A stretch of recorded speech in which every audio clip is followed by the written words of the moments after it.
ज्ञान दो प्रकार के होते हैं, एक पढ़ा ज्ञान, एक कढ़ा ज्ञान। ठीक है, दो प्रकार के। और इन सब से परे जो होता है, जो तर्क नहीं करता, उसे कहते हैं बुद्धू।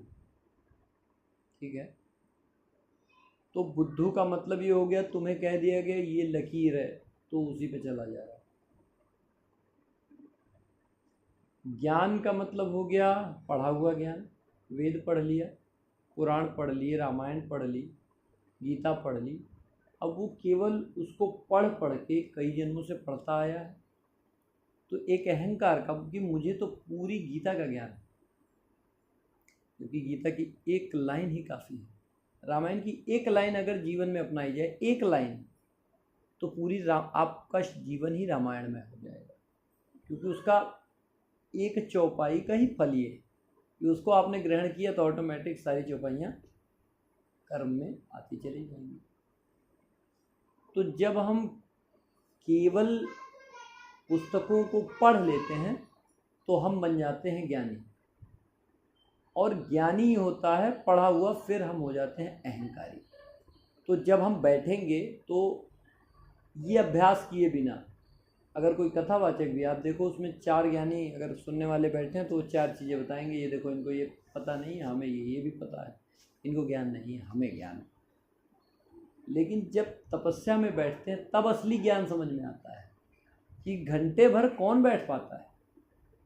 तो जिसके जो जिज्ञासु है वो धीरे धीरे प्रयत्न करके जब वो घंटे भर तक बैठता है तो उसके अंदर थोड़ा थोड़ा थोड़ा थोड़ा बोध प्रकट होने लगता है। या तो बुद्धू बैठता है, या तो कढ़ा हुआ जिसको कहते हैं, या नंबर तीसरे पे आता है दुखी, आर्त पुकार वाला जो बताया था।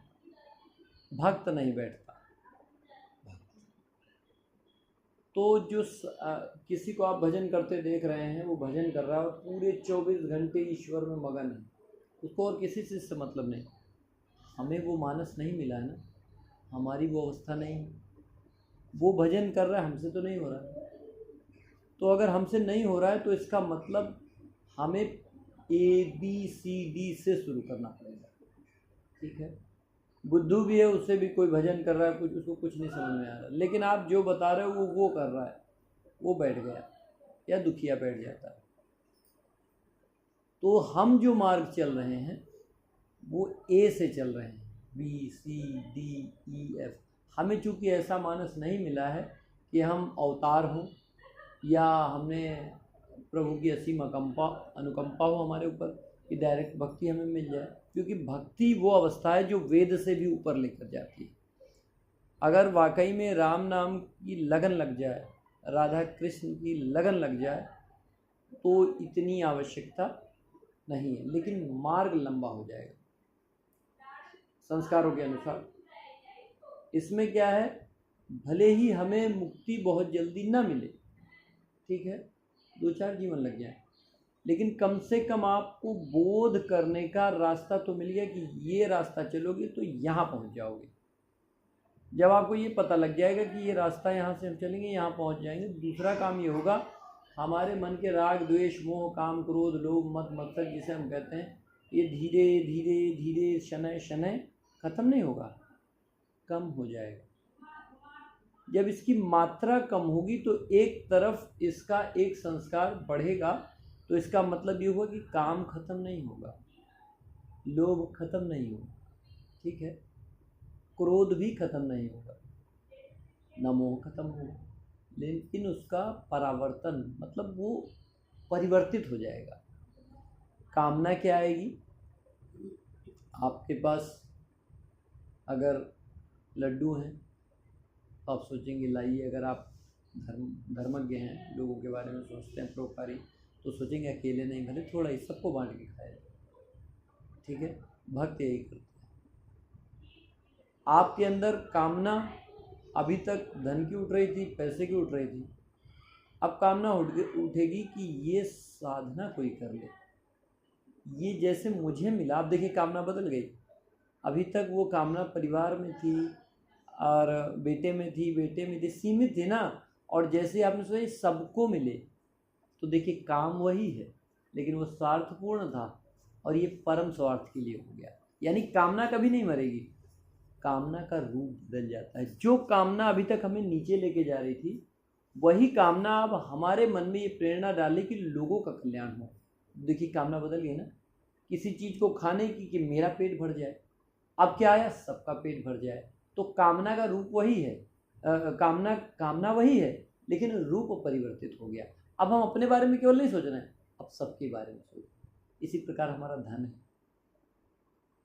धर्म अर्थ। जब आप सही धर्म पे चलना स्टार्ट करेंगे, जो असली धर्म है, जब उस पर अपने कदम आप बढ़ाएंगे, तो इसके बाद आता है अर्थ। अब ये धर्म के बाद अर्थ का प्रयोग आपको पता चलेगा। जैसे खुले शब्दों में समझाता हूँ आप, जैसे कोई आजकल आपने सुना होगा, कहते हैं कि भाई जो धन मांग ले वो सन्यासी नहीं, वो साधु नहीं। बिल्कुल सही है। अगर वो सन्यास्त है और वो धन मांग रहा है तो ये कहीं से उचित नहीं, क्योंकि उसे धन का क्या काम है। एक गेरुआ है और वो है एक पुतली है, अपना भिक्षा लेके कोई वो तो मिल जाता है उतने पर, लेकिन उसके पास अब धन कहीं ना कहीं से आएगा, ये निश्चित है। उसके बाद धन आना है, क्योंकि धर्म के बाद चाहे कुछ ना हो, लूट, उसके बाद केवल लुटिया हो, लेकिन फिर भी लोग आएंगे, कहेंगे गुरुजी हमारा सारा धन आपने लो। अब देखिए, सन्यास को धन की जरूरत थी, सन्यासी को नहीं थी, लेकिन अब वो उस धन का प्रयोग भक्तों के लिए करेगा। अच्छा पंडाल बना दो, भोजन की व्यवस्था कर दो, धन आया उसके पास, लेकिन अब भी उसका स्वार्थ क्या है, लोगों का भला हो जाए। तो धर्म अर्थ, ऐसे ही हमारे आपके अंदर ये बीज होना चाहिए कि ये जो हम चार को मिल रहा है वो बेचारे नहीं समझ पा रहे हैं, तो हम या कोई भी जो इसको समझे, तो जैसे कहते हैं ना कि कृष्ण भगवान ने एक मोर पंख लगा ली, फिर एक बांसुरी भी लगा ली, क्यों करा? कोई उनको देख के, उनकी बांसुरी सुन के उनके पास आएगा। उनका ध्येय था मुक्त करना, तो गोपियाँ सारी उनकी बांसुरी सुनती थी और सब चली जाती थी। तो उनकी कामना उनकी बांसुरी से हो गई और उनकी सावली सूरत से हो गई। तो प्रभु क्या करेंगे? प्रभु तो प्रेम को, मतलब प्रेम के प्यासे हैं, वो प्रेम ही वापस करेंगे, वो चाहे जिस भाव से आए। उन्होंने बुलाया ही इसीलिए था कि तुम लोग हमारे आओ, तुम्हें मुक्त करना है। तो उनको कोई रूप में चला गया, कोई बांसुरी में चला गया, कोई मक्खन वाली मतलब किसी न किसी तरीके से उन्होंने सबको खींचा कि इनका उद्धार कैसे हो। तो धर्म अर्थ, उन्होंने सबको खींचा अपनी तरफ, किसी भी प्रकार से आए लोग, और सब कुछ उनके चरणों में समर्पित। तो धर्म अर्थ, अब काम, वही बात आ गई। अब आपको धन जो मिल रहा है उसमें से एक भाग आप अभी आगे चल के गुरुजी हमारे पारमियाँ बताते हैं, बड़ी उत्तम पारमियाँ बताएंगे बहुत अच्छे ढंग से, और वो जितना पवित्र बताएंगे शायद मैं उतना अच्छा ना बता पाऊँ। वो बताएंगे तो आपको एकदम उतर जाएगा। तो अब धर्म अर्थ बहुत आवश्यक हैं चारों। धर्म आया, धर्म आपको खुद ही मार्ग बताएगा, थोड़ा विवेक लगाना पड़ेगा। काम, अब कामना ये कि कुछ हम लोग ऐसा कार्यक्रम करें कि एक दो लोग और बढ़ें, भले ही महीने या 15 दिन में एक बार बढ़े। तो हमने एक आमंत्रण रखा, कुछ हमने प्रलोभन जैसा रखा, जैसे लोग कभी पंडाल लगा दिए, जैसे लोग आ गए, है ना। तो ऐसा कुछ हमने किया कि एक दो लोग आके जुड़े। बाकी आ गया मोक्ष। ये तीन काम बैलेंस, इसलिए नहीं वो आएंगे वो करेंगे, ये हमारी मानसिकता नहीं होनी चाहिए। जैसे करने जाएंगे तो एक मन में आएगा कि करेंगे नहीं, हम अपने शब्द खराब करेंगे, थोड़ी शर्म भी आती है मन में। तो वो शर्म नहीं, वो अहंकार है, हमारे भीतर दबा हुआ अहंकार है। तो अहंकार जब तक नहीं निकल जाता है तब तक हम कामेक्षा हमारी अशुद्ध रहती है। जब अहंकार भाव निकल जाए तत्पश्चात किसे आना है या किसे नहीं आना है ये हमारा कोई कंसर्न नहीं, हम निकल रहे हैं। तो क्या चलता है, राम नाम के हीरे मोती और मैं बिखराऊं गली गली, कृष्ण नाम के हीरे मोती मैं बिखराऊं गली गली, और ले ले रे कोई राम का प्यारा शोर मचाऊं गली गली, बोलो राम बोलो राम बोलो राम राम राम। बिल्कुल वही भजन। हम राम राम कह के निकल रहे, कोई कहेगा पागल है, कोई कहेंगे, ज़्यादातर लोग कहेंगे ये पगला गया है, ठीक है। तो जैसे आप किसी को बोलने जाओगे कि भाई बताओगे कि भाई ये मैं करता हूँ, जब ज़रूरत होगी तब बताएंगे, तो जब आप बताएंगे तो कुछ दिन कहेगा पागल हैं, सब पागल है, लेकिन आपका उनसे कोई कंसर्न नहीं है। पागल हैं तो हम पागल ही ठीक है। कोई कहेगा कि फालतू समय है इसलिए जाके बैठते हैं, लेकिन हमारा इससे कोई लेना देना नहीं कि कौन क्या सोचता है। ना हम किसी को पकड़ के ला रहे हैं और ना हम किसी की बातों से हमारे ऊपर कोई असर होने वाला है। हम उसका बस हमारी चमक दिखनी चाहिए, हमारा जो आचरण है, हमारा जो बिहेव है, जो वो आदमी काम कर रहे हैं अगर हम भी वो कर रहे हैं तो समस्या है। हमारे में कुछ परिवर्तन आना चाहिए। अब हम बाहर निकले तो हम कहीं ना कहीं उनको दिखाने के लिए करेंगे, क्योंकि पुराना अभ्यास है। खड़े हुए तो कुछ ना कुछ, जैसे उन्होंने पुरानी बातें वो छोड़ेंगे, क्योंकि वो तो वही समझेंगे कि ये पुराने अरुण पुराना वाला है, ठीक है। ऐसे ही आप साधना करते रहेंगे तो शुक्ला जी कुछ नहीं, ये तो वही शुक्ला जी हैं, ये तो वही किशन है, नहीं कहते हैं वही किशन है क्या ये, तो लेकिन नहीं, हर दिन के साथ शुक्ला जी बदलेंगे, हर दिन के साथ माता जी बदलेंगी, पांडे जी बदलेंगे, क्योंकि हर दिन के साथ मैं बदला हूँ, और मैं इतना बदला हूँ कि जैसे ज़मीन और आसमान। तो आज मेरे पुराने मित्र चेष्टा करते हैं, लेकिन मेरे मुख से वैसी बातें होती ही नहीं, तो मैं क्या करूँ, इसमें मेरी क्या गलती, पहले हो जाती थी। तो कहने का मतलब आपके अंदर ये जो परिवर्तन होगा, अब चमक की बात क्या है, परिवर्तन, परिवर्तन शब्द का, वाणी का, आचार विचार का, ये होगी आपकी चमक। जब आप निकलेंगे तो लोग भले कुछ भी हो, लेकिन दूर से उनको लगेंगे कुछ तो बदलाव हुआ है, कुछ तो बदलाव हुआ है। आएंगे तब भी नहीं, आएंगे तब भी नहीं, आएंगे वो तभी जब उनको खुद प्यास लगेगी। आप कितना प्रयास कर लें, या तो जिज्ञासा से आएंगे थोड़े दिन में, या फिर कष्ट में पड़ेंगे बुरी तरीके से, तब वो साधु को ढूंढते हैं बाबा, वरना कहते हैं अरे बाबा बाबा क्या होते हैं। लेकिन जब मतलब उनके ऊपर असीम कष्ट पड़ते हैं तो उन्हें दुनिया में कोई नहीं दिखता, तो कोई बाबा मिल जाए। तो या तो जिज्ञासु आ जाएगा कौतूहल, या फिर आर्त पुकार वाला आएगा, आत्म तत्व का ज्ञानी आएगा, या धन आदि की इच्छा करने वाला आएगा। यहाँ नहीं आएगा धन आदि की इच्छा करने वाला, ठीक है, क्योंकि उसके ये पता है कि यहाँ पे धन प्राप्त नहीं होता है। लेकिन धर्म के बाद अर्थ पहले लिख दिया गया है, इसमें धर्म करते ही अर्थ बढ़ने लगता है, कई गुना ज़्यादा बढ़ता है। तो कहने का मतलब है कि हम लोग ABCD से चल रहे हैं, क्योंकि हमारे बस का नहीं है कि हम ईश्वर से अपना वो साक्षात्कार, शायद हमारे संस्कार नहीं मिला सकते, लेकिन ज्ञान के द्वारा जो चीज़ हमें शायद 20 वर्ष में मिलनी थी, 10 वर्ष में मिलनी थी, वो हम 1 से 2 वर्ष में गृहस्थ में रहते हुए बहुत आसानी से जान लेंगे। तो हमें लगता है ABCD चलना हमारे लिए बहुत अच्छा हो गया, क्योंकि एक एक कदम हमें पता है। और इसका सबसे बड़ा फ़ायदा ये होगा कि जो आपके साथ में चलने वाले, रहने वाले लोग हैं, उन सब का भी आप उद्धार करना शुरू कर देंगे, कुछ का बोल के, कुछ का आचरण से, और कुछ का मौन होकर, यानी सबके लिए आपका जवाब आपके भीतर आ जाएगा। तो इसका यही फ़ायदा है कि मैं तो जा ही रहा हूँ, लेकिन मेरे साथ किसी न किसी रूप में जितने हैं वो सारे के सारे चल देंगे, इसका यही महत्व है। अच्छा, वो काम कम कैसे हो जाएगा, जैसे अभी काम आगे क्रोध मद लोभ, हाँ वो कैसे? देखिए,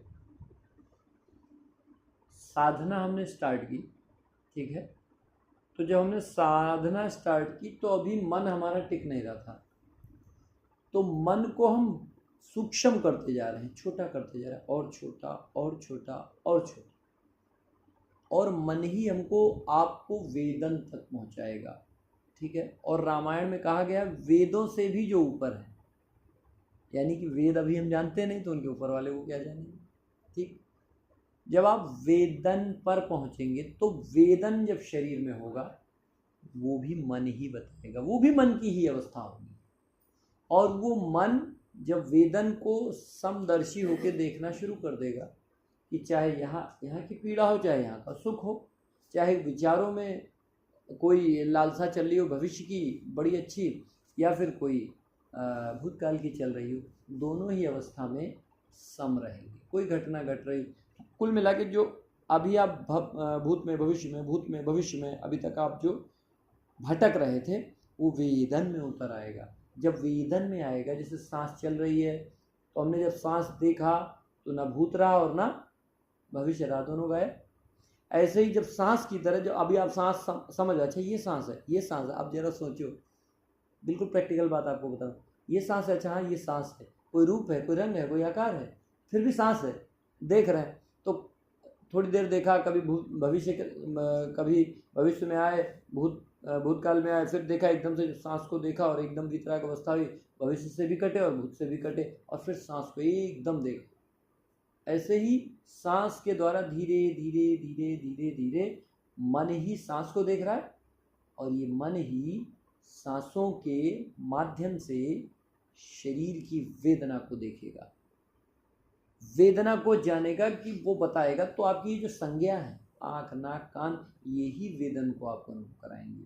जिस आँख और नाक कान से केवल आप व्यवहारिक जगत को देख रहे हैं, 1% भी आप अपनी ऊर्जा का प्रयोग नहीं कर रहे हैं, ठीक है, उसमें आप पूरा जीवन 60-70 साल निकाल दे रहे हैं, पूरा जीवन खत्म हो गया। और 2% भी ऊर्जा, 1% भी ऊर्जा मनुष्य ने, अगर 2 से 3% की ऊर्जा आप यूज़ कर लो, तो आपको विश्व जान जाएगा, अखिल ब्रह्मांड।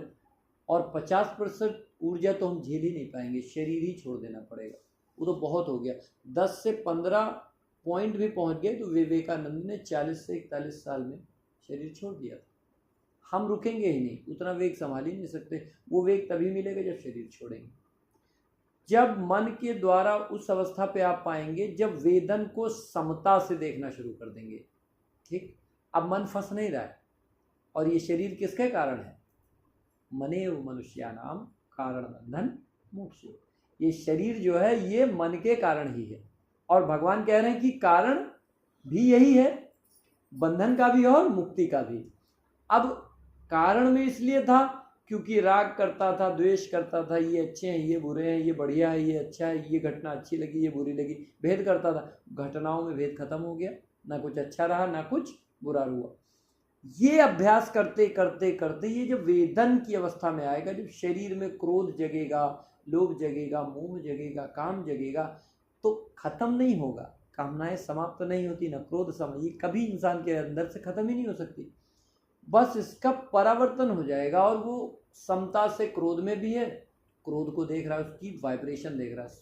जब हमें क्रोध आया तो शरीर में ये क्या होने लगा, शरीर में क्या जलने लगा, ऐसा लगा यहाँ जलन हुई, यहाँ जलन हुई, और पूरा सिर तमतमाने लगा। तो पूरे शरीर में देखेंगे वो जो क्रोध की तरंग केवल कहीं जागी थी, तो शरीर के पुर्जे पुर्जे में, एक एक बैक्टीरिया में, अणु अणु के अंदर वही वाइब्रेशन, वही तरंग पैदा हो जाएगी।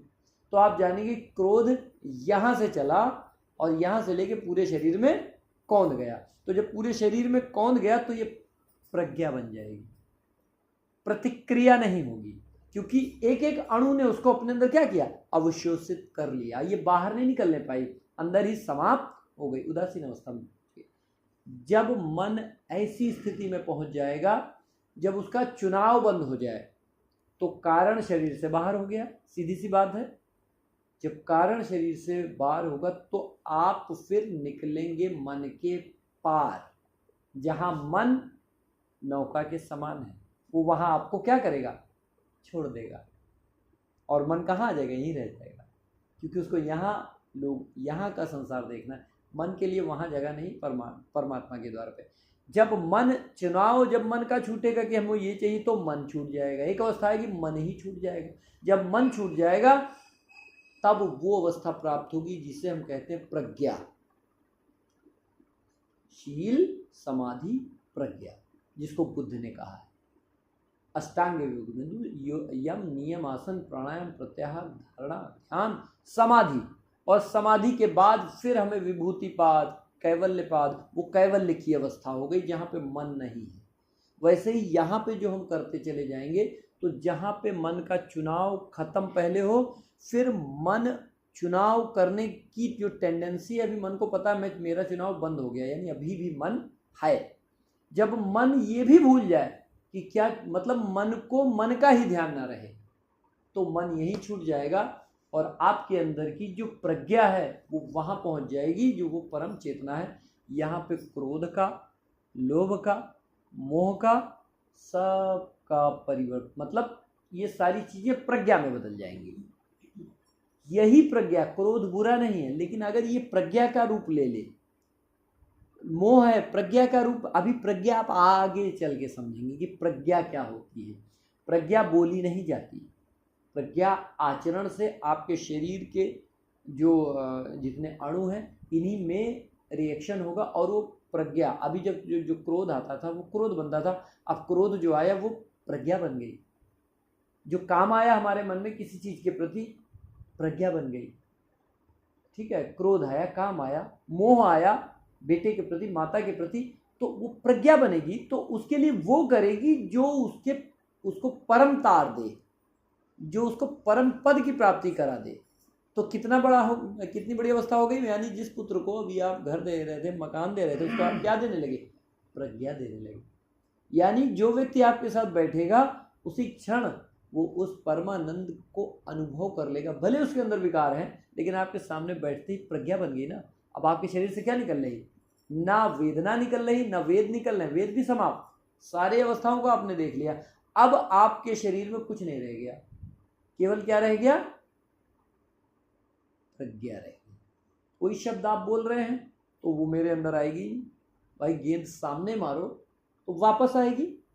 सांख्य योग में आपके शरीर में जो पोल था, आकाश तत्व था, वो ब्लॉक था तमस के कारण, बैक्टीरिया, इसीलिए रोग लग रहे थे। रोग का मेन कारण होता है जब हमारा आकाश तत्व जो खाली है वहाँ पे वायु नहीं जा पाते, तभी हमको योग की ज़रूरत पड़ती है। अब एक एक जगह पे प्राणवायु पहुँचेगी, तो जहाँ जहाँ प्राणवायु पहुँचेगी वहाँ वहाँ क्या होगा, पोल होगा, पोल होगा, पोल होगा। और उस पोल के आते ही हमारे शरीर में जो प्रज्ञा है, जो क्रोध था, जो ग्रंथि के रूप में आता था, कहीं गांठ बन गई शरीर में, कहीं दिमाग का रोग बन गया, अब क्या हो गया, गैप बन गया।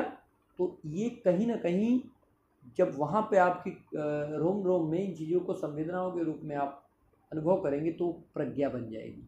यानी उसकी प्रतिक्रिया बाहर भी नहीं जाएगी, अंदर ही क्या हो जाएगा, यज्ञ। तो आप यज्ञ हवन डालते हैं, यज्ञ किस लिए करते हैं, वातावरण की शुद्धता के लिए। केवल एक ही इसका आधार है, वातावरण की शुद्धता के लिए, और उसका जो भविष्य है, जो उसकी महक है, वो उस ब्रह्मांड में जाके चारों तरफ फैल जाए। इसी प्रकार से ये साधना करते करते जब ये प्रज्ञा आप जान गए, प्रज्ञा कैसे हो, तो शरीर के भीतर यज्ञ होगा, जलेगा, और सारे विकार क्या होंगे, जल जाएंगे। जब सारे विकार जल जाएंगे तो एक जैसे उसमें एक खुशबू आती कि कहीं हवन हो रहा है, महक आती है। ऐसे ही आपके अंदर जब वो पुरुषार्थ, वो त्याग पैदा होगा, जहाँ आप जाएंगे आपके पहुँचते ही एक खुशबू आएगी, अविकारी अवस्था। जहाँ आप पहुँचेंगे तो यही लगेगा कोई महात्मा आ गया, एकदम क्लियर, लोगों को लगेगा कोई महात्मा आ गया। आप जाएंगे कहेंगे कोई देवी आ गई, पता नहीं होगा, लेकिन उनको ये लगने लगेगा। तो ये क्या है, ये प्रज्ञा है। जैसे रॉड जला तो रॉड ये नहीं कह रहा मेरे सामने आओ, जितने लोग हैं उस पर रोशनी पड़ गई। ऐसे ही जो व्यक्ति प्रज्ञावान हो जाता है, वो जहाँ जाएगा वहाँ क्या हो जाएगा, उजाला हो जाएगा। वो इन आंखों से दिखाई नहीं पड़ता, लेकिन वो चेतना जो आपके भीतर है, वो चेतना कहीं ना कहीं उसके भीतर है। तो इससे पता चलता है हर व्यक्ति के अंदर भगवान है, कोई जगा लेता है और कोई नहीं जगा पाता है, किन्हीं कारण। ठीक है,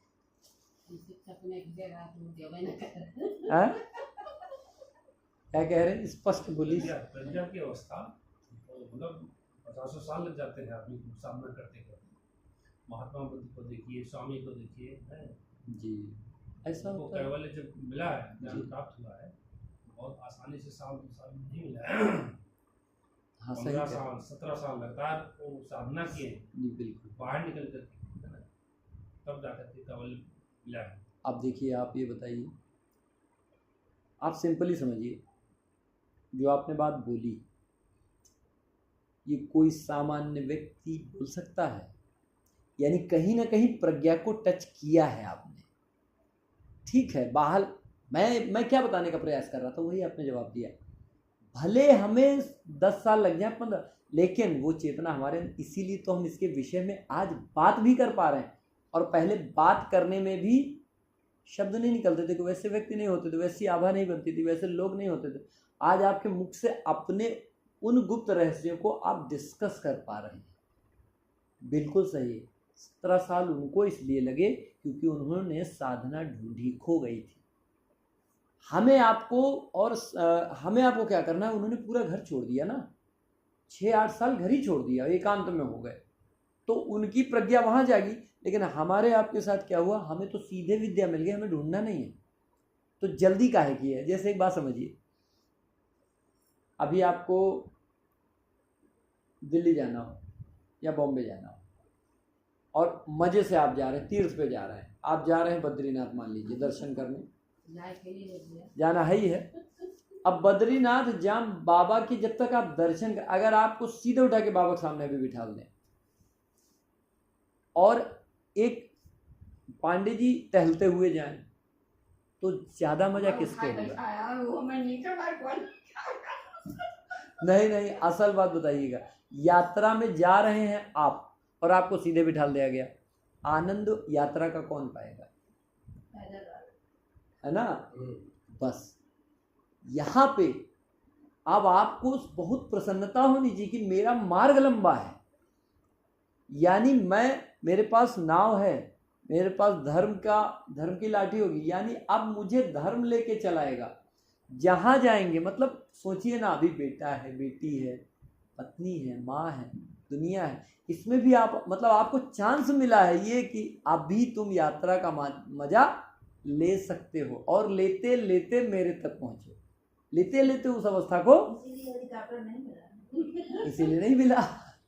तो कहने का मतलब ये सही कह रहे हैं आप, तो हम इतनी जल्दी क्यों पहुंचे? अगर मैं बहुत पहले ही पहुंच जाता तो मैं यहाँ क्यों होता?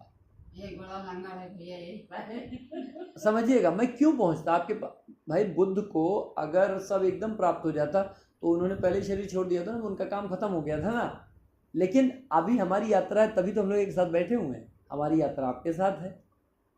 तो अभी कोई जरूरी नहीं कौन किसका, ये व्यवहार बताएगा कि आप किस अवस्था में, और आप निर्णय नहीं कर सकते। प्रज्ञावान है, अपने मन में सोच सकते हैं, अनुभव कर सकते हैं, निर्णय करने वाले आपको बाहर मिलेंगे। आप पे छीटाकसी करेंगे, आपके बारे में बात करेंगे, ठीक है, आपके बारे में मजाक कुछ भी करें, वो बताएंगे। यानी आपके साथ अगर कोई भी हरकत वो कर रहे हैं, इसका मतलब कुछ बदलाव है, प्रज्ञा उन पे हावी हो रही है। सूर्य का जब ताप बहुत तेज होता है ना माँ जी, तो सुबह 6-7 बजे तक तो सब बड़े प्यार से आके सूर्य के सामने बैठ जाते हैं, और खूब सर्दी हो, लेकिन जब खूब अपने उसमें आता है तो देखिए मुंह फेर के पीठ दिखाता है और फिर पीठ भी लेके भागता है। ऐसे ही आपकी प्रज्ञा का तेज होगा। एक समय तक लोग मजाक उड़ाएंगे, ये सही है, मेरे साथ भी हुआ है, बुद्ध के साथ भी हुआ था, और मेरे साथ तो खूब हुआ है, भयंकर हुआ है, समझ लीजिए आप। लेकिन आज मैं जब निकलता, मतलब मैं क्या कहूँ, मैं अहंकार की, गुरुदेव की कृपा में निकलता भी हूँ ना, तो व्यक्ति मजाक से नहीं देखता।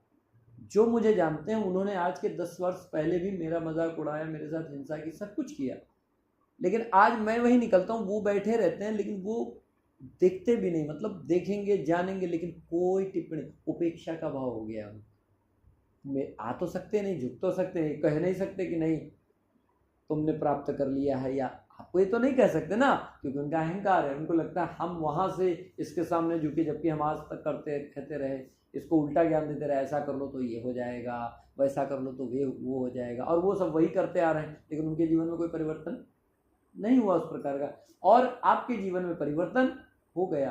तो आज क्या है, आप निकलते भी हैं ना तो वो उपेक्षा कर देते हैं, मतलब हमसे कोई मतलब नहीं है। लास्ट की अवस्था है, उनके लिए आप सूर्य के समान हैं। अब आपका तेज वो झेल नहीं पा रहे हैं, तो उस अवस्था में अंत में जब वो बिल्कुल मजबूर हो जाएंगे, तब कहेंगे नहीं, शुक्ला जी से आप पूछें कि उनको फायदा कहाँ से। आपसे पूछेंगे, आपसे, उनसे नहीं, वो तो जिज्ञासा। चलिए शुरू करें फिर, चलिए।